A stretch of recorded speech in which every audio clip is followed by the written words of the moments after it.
आप बंजर जमीन क्षारपण नापिक में मल्टीप्लायर की मदद से खेती कर सकते हैं और अच्छा उत्पादन भी ले सकते हैं।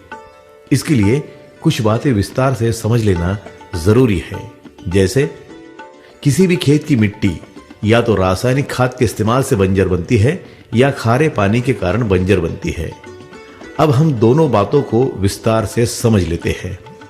यूरिया की थैली पर लिखा होता है 46% यूरिया, मतलब उसमें यूरिया 46% के साथ 54% साल्टी मटेरियल होता है।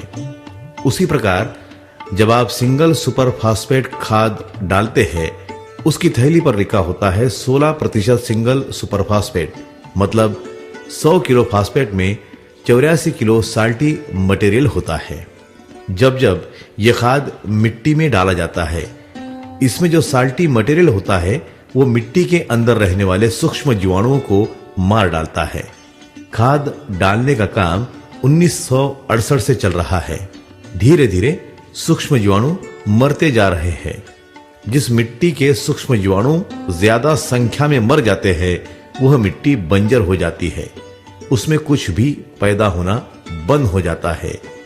कुछ खेतों में तो घास तक पैदा नहीं होती। रासायनिक खाद का इस्तेमाल प्रारंभ होने के पहले भी बंजर जमीन होती थी, परंतु वह कम प्रमाण में होती थी। जिस कुएं यानी कि विहीर का या तालाब का पानी खारा होता था, वहां की जमीन बंजर हो जाती थी। 1968 से लगातार रासायनिक खादों का इस्तेमाल होने के कारण बहुत सारे कुएं यानी कि विहीर का पानी खारा हो गया है। वहां की जमीन खारे पानी के कारण बंजर हो रही है। खारे पानी के लिए अब वाटर कंडीशनर बन गए हैं। आप एक बार लगा दो, कोई मेंटेनेंस का खर्च नहीं। मतलब खारे पानी से जमीन बंजर होना हम रोक सकते हैं। और जो जमीन बंजर हो गई है, उसको हम मल्टीप्लायर की मदद से फिर से उपजाऊ बना सकते हैं। मल्टीप्लायर मिट्टी में जीवाणुओं की संख्या को तुरंत प्रभाव से बढ़ने का काम प्रारंभ करता है। जैसे जैसे जीवाणुओं की संख्या बढ़ जाती है, मिट्टी उपजाऊ बन जाती है। जिस जमीन पर घास भी नहीं उगती, ऐसी मिट्टी को उपजाऊ बनाने की क्षमता मल्टीप्लायर में है।